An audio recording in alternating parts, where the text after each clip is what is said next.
Good morning students.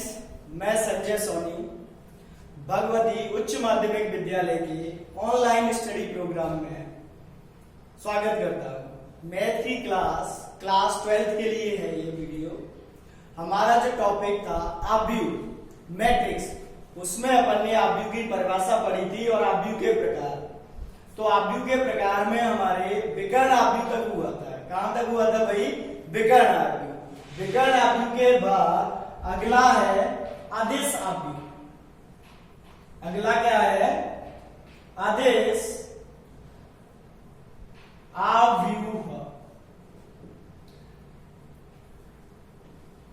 अदिश आव्यूह से तात्पर्य है ऐसा वर्ग आव्यूह, क्या ये भी कैसा होता है?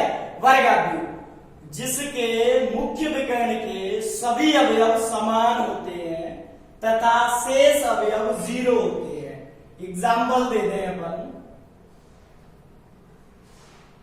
2 0 0 2 या √3 0 0 0 √3 0 0 0 √3। ये जो मुख्य विकर्ण के अवयव होंगे ये समान होंगे, मुख्य विकर्ण के अवयव समान होंगे और शेष अवयव 0 होंगे। कहने का मतलब अदिश आव्यूह जो होता है वो भी एक तरीके का विकर्ण आव्यूह होता है। फर्क केवल इतना है, विकर्ण आव्यूह के विकर्ण अवयव अलग अलग हो सकते थे, लेकिन इसके विकर्ण अवयव कैसे होंगे? समान।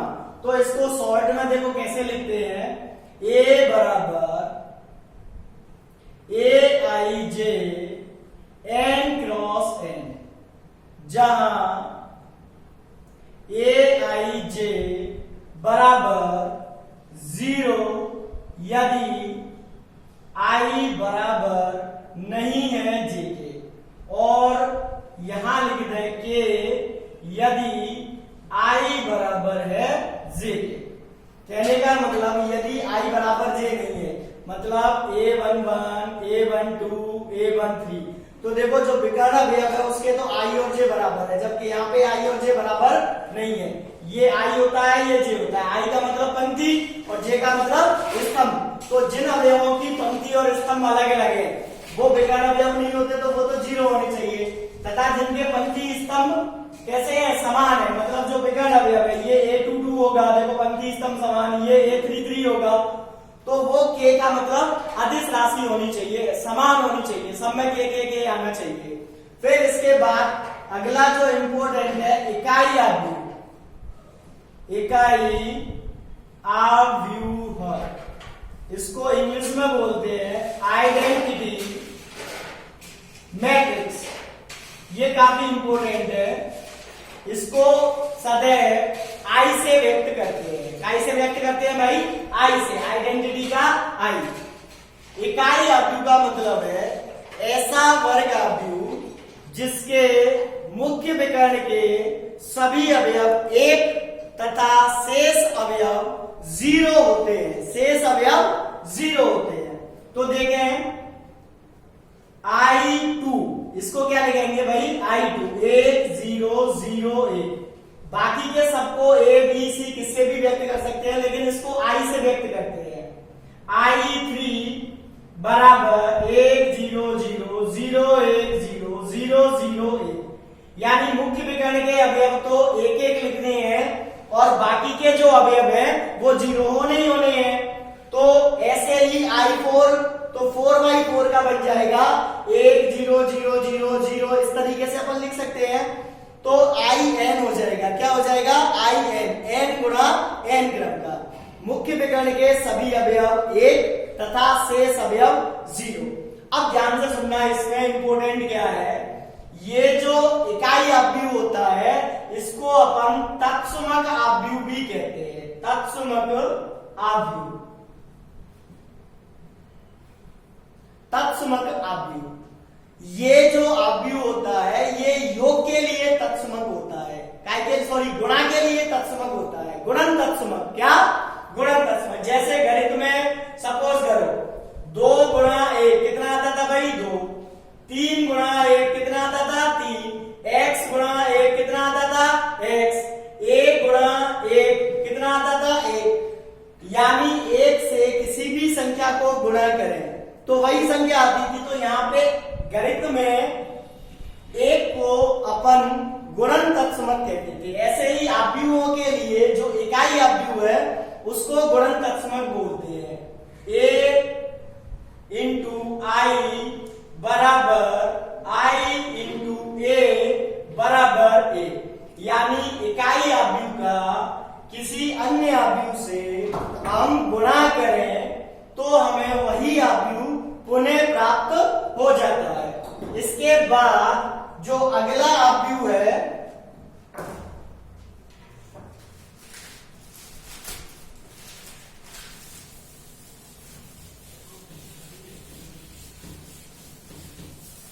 वो है शून्य आव्यूह। क्या? शून्य आव्यूह। शून्य आव्यूह या इसको बोलते हैं नल मैट्रिक्स या वॉइड मैट्रिक्स। इसको हम कैपिटल ओ से व्यक्त करते हैं। कैसे व्यक्त करते हैं भाई? कैपिटल ओ से। अब ये वर्ग आव्यूह नहीं होता, चाहे जैसा हो सकता है, इसमें कोई बाउंडेशन नहीं है। केवल क्या बाउंडेशन है कि ऐसा आव्यूह जिसका प्रत्येक अवयव 0 होता है शून्य आव्यूह कहलाता है। जैसे 0 0 0 0 ये 2 गुणा 2 क्रम का है। ऐसे ही 0 0 0 0 0 0 ये 2 गुणा 3 क्रम का हो जाएगा, क्योंकि 1 और 1 2 पंक्ति 1 2 3 स्तंभ, पंक्ति गुणा स्तंभ 2 गुणा 3 क्रम का। इसको काय से व्यक्त करते हैं? कैपिटल ओ से, बड़े ओ से, 0 से। तो ये हमारा शून्य आव्यूह हो गया। अब इसके बाद त्रिभुजाकार आव्यूह। क्या? त्रिभुजाकार आव्यूह। त्रिभुजाकार आव्यूह। त्रिभुजाकार जो आव्यूह होते हैं ये 2 प्रकार के होते हैं। पहला ऊपर त्रिभुजाकार, ऊपर त्रिभुजाकार, और दूसरा होता है निम्न त्रिभुजाकार, निम्न त्रिभुजाकार। ऊपर त्रिभुजाकार और निम्न त्रिभुजाकार ये दोनों ही आव्यूह वर्ग आव्यूह होते हैं। कैसे होते हैं भाई? वर्ग आव्यूह। तो ऐसे वर्ग आव्यूह, जैसे मैं यहाँ पे उदाहरण लिख रहा हूं, देखना गौर से। 1 2 3 फिर 0 1 2 0 0 4 ये त्रिभुज, और दूसरा एक और लिखता हूं मैं 1 2 3 0 0 1 0 2 4 ये दूसरा आव्यूह। अब इसमें अपन देखते हैं ये ऊपर की तरफ त्रिभुज बन रहा है, तो इसको अपन ऊपर त्रिभुजाकार आव्यूह बोलेंगे। क्या बोलेंगे भाई? ऊपर त्रिभुजाकार। और इसमें ये जो त्रिभुज है वो नीचे की ओर बन रहा है, तो इसको बोलते हैं निम्न त्रिभुजाकार, निम्न त्रिभुजाकार। अब अपन इसको यदि शॉर्ट में लिखते हैं तो देखो, ऊपर त्रिभुजाकार के लिए A बराबर AIJ n क्रॉस n, और ऐसे ही इसके लिए AIJ n क्रॉस n। पहली शर्त क्या थी? दोनों आव्यूह ऊपर त्रिभुजाकार और निम्न त्रिभुजाकार वर्ग आव्यूह होने चाहिए, पंक्ति और स्तंभ दोनों ही समान होने चाहिए। अब यहां पे जहां AIJ बराबर, अब यहां देखो ऊपर त्रिभुजाकार की बात करते हैं। ये A11, ये A12, ये A13, ये A21, ये A22। तो यहां पे देखते हैं जब पंक्ति का मान स्तंभ से बड़ा होता है तो आव्यूह 0 है। मतलब 0 यदि I ग्रेटर देन J, यदि आई का मान जे से बड़ा है, और यहां पे लिखेंगे ए आई जे बराबर 0 यदि आई लेस देन जे। यदि आई का मान जे से छोटा है, यानी पंक्ति का मान छोटा है, स्तंभ का मान बड़ा है किसी अवयव के लिए, तो ये ऊपर त्रिभुजाकार और ये निम्न त्रिभुजाकार, और बाकी के अवयव 0 नहीं होंगे। शेष अवयव नॉट इक्वल टू 0। शेष अवयव नॉट इक्वल टू 0, एक आध 0 हो सकता है लेकिन सभी 0 नहीं होंगे। इस तरीके से हमें ये जो आव्यूह है इनके प्रकार पढ़ लिए। अब अपन, मैंने कल पिछले वीडियो में बताया था कि आव्यूह की परिभाषा के बाद अगला जो टॉपिक है आव्यूह की समानता।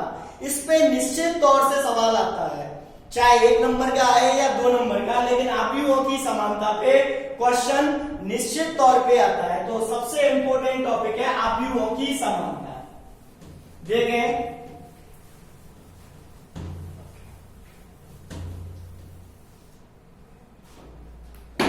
अगला टॉपिक है आव्यूहों की समानता। आव्यूहों की समानता, तो आव्यूहों मतलब दो आव्यूहों की समानता होगी, तो दो आव्यूह केवल और केवल तभी समान कहे जाते हैं जबकि उनके क्रम समान हो। तो पहली तो शर्त ये है, दोनों आव्यूहों के क्रम समान होने चाहिए। दोनों आव्यूहों के क्रम समान होने चाहिए। दूसरी शर्त, दोनों आव्यूहों के संगत अवयव समान होने चाहिए। इसको अपन गणितीय भाषा में लिखते हैं ए आई जे बराबर B I J all of I and J के लिए। सभी आई और जे के लिए ए आई जे बराबर बी आई से होना चाहिए। उदाहरण से समझते हैं, एग्जाम्पल देखो किस तरीके का सवाल आता है, बहुत इजी सवाल है। यदि ए 2 3 बी बराबर 0 2 3 -1 है, तो ए तथा बी के मान ज्ञात करो। अब देखो कैसे करते हैं, ये आव्यूह और ये आव्यूह दोनों के बीच में बराबर का निशान दे रखा है, मतलब दोनों आव्यूह समान है। तो समान के लिए दो शर्त है, दोनों आव्यूहों के क्रम समान होने चाहिए। तो भाई इसका क्रम कितना है, देखो 1 पंक्ति 2 पंक्ति गुणा 1 स्तंभ 2 स्तंभ, 2 गुणा 2 क्रम, ऐसे ही ये भी 2 गुणा 2 क्रम। समझ में आ गई ना भाई बात। अब क्या करेंगे, दूसरा, दोनों आव्यूहों के संगत अवयव समान होने चाहिए। संगत अवयव मतलब यहाँ पे पहला अक्षर ए है और यहाँ पे पहला अक्षर 0 है, यानी इसका ये A11 और इसका ये B11, सभी आई और जे के लिए ए आई जे और बी आई जे बराबर होना चाहिए। तो यहाँ लिखेंगे तुलना करने पर ए बराबर 0। फिर देखो ये A12, इसका ये B12 बोला जाएगा, दूसरा अक्षर दूसरे के बराबर, फिर ये 3 के बराबर और B बराबर -1, ऐसे तुलना कर देंगे। यहाँ पे जो अक्षर लिखा है वो यहाँ पे क्या लिख रहा है, दोनों बराबर होने चाहिए। समझ में आ गई ना बात।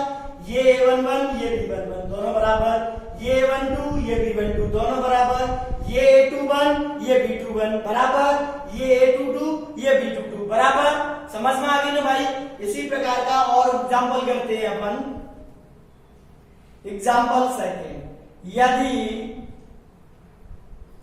A प्लस B 3 और 5 ए बी बराबर 6, 3, 5, 8 हो तो ए व बी के मान ज्ञात करो।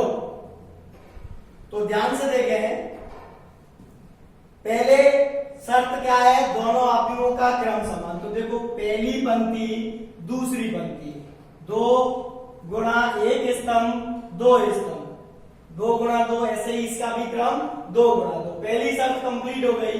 अब संगत अवयव समान होने चाहिए। तो यहाँ पे पहला अवयव ये पूरा है a प्लस बी, तो यहां लिखेंगे तुलना करने पर a प्लस बी बराबर कितना आ जाएगा भाई, 6।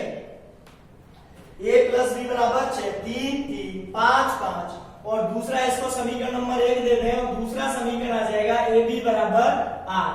अब मेरे पास 2 समीकरण आ गए और 2 अज्ञात राशियां हैं, कौन सी, a और b। तो इन दोनों को हल करके मैं a और b के मान ज्ञात कर लूंगा। तो देखो कैसे करेंगे हल।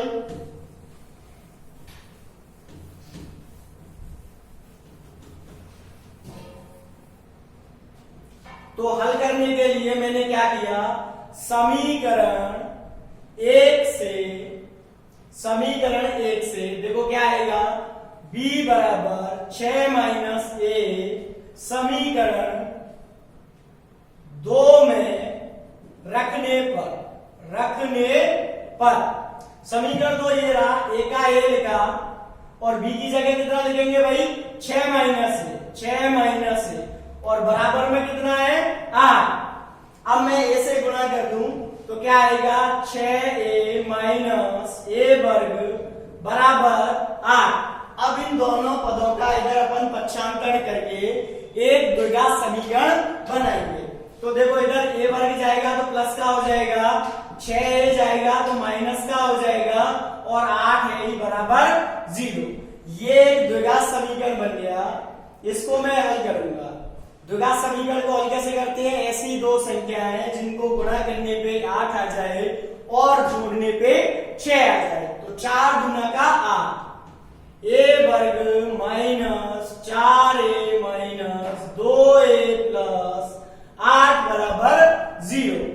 अब जोड़े बना लिए तो इसमें से a कॉमन लिया, a माइनस 4 माइनस 2 कॉमन लिया, a माइनस 4 बराबर 0, a माइनस 4 a माइनस 2 बराबर 0। अतः a बराबर 4 या a बराबर 2। तो 2 मान मुझे मिले, a बराबर 4 या a बराबर 2। तो जब 2 मान a के मिले तो इनके संगत 2 मान b के मिलेंगे। तो यहां रखें, अतः समीकरण 1 से b बराबर 6 माइनस 4 बराबर 2, 4 लिख दिया, या b बराबर 6 माइनस 2 बराबर 4, 2 लिख दिया। तो हमें 2 संख्याएं a और b क्या मिली, 4,2 या 2,4। इस तरीके से a और b के मान ज्ञात हो गए। अब इस पे और भी सवाल आते हैं। देखो आव्यूहों की समानता पे एक क्वेश्चन निश्चित तौर पे आता है, चाहे 1 नंबर का आए या 2 नंबर का। इसमें सभी प्रकार के क्वेश्चंस बनते हैं। अगला एग्जांपल देखें। एग्जांपल, यदि a बराबर x प्लस वाई 5, 8, 6 तथा b बराबर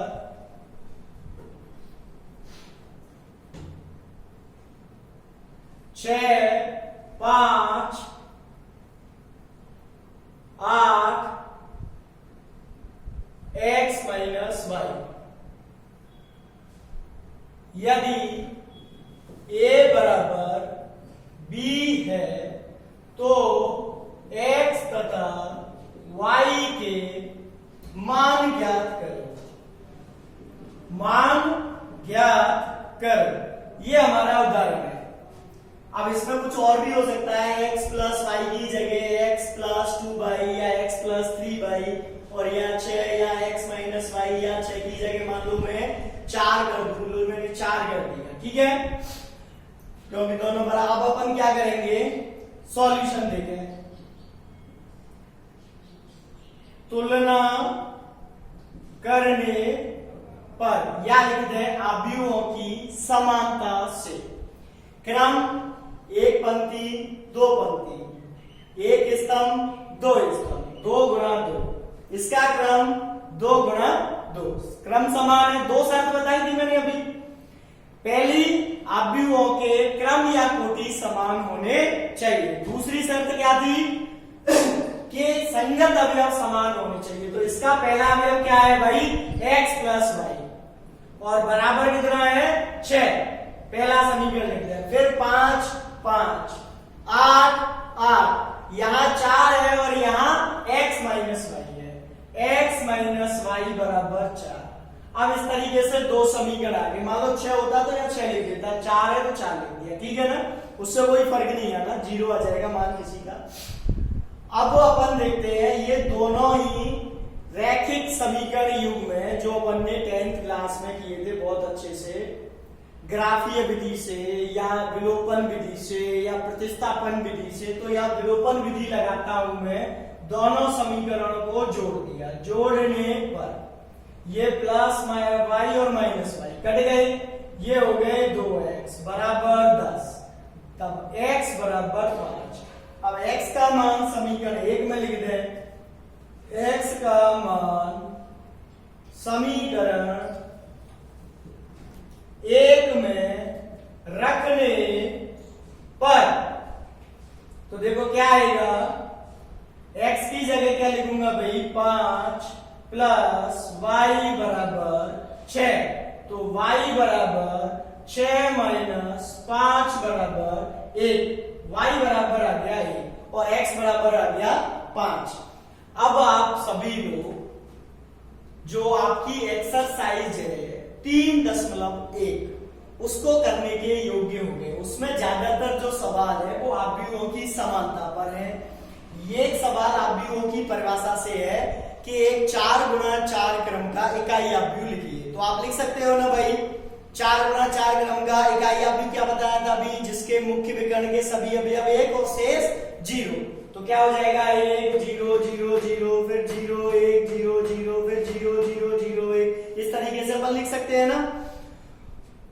एक टॉपिक और है अवयव निर्माण। क्या अगला जो टॉपिक था अवयव निर्माण, तो उस पे भी सवाल है 3.1 में ही, तो मैं उस टॉपिक को अब ले रहा हूं, अवयव निर्माण। अगला जो टॉपिक है वो है अवयव निर्माण। अवयव निर्माण, अवयव निर्माण में जो सवाल आएगा वो इस तरीके से आएगा, एक 2 गुणा 3 क्रम का या 2 गुणा 2 क्रम का या 3 गुणा 2 क्रम के अवयव का निर्माण करो। तो एग्जाम्पल से समझते हैं। एग्जाम्पल, एक 2 गुणा 3 क्रम के अवयव का निर्माण करो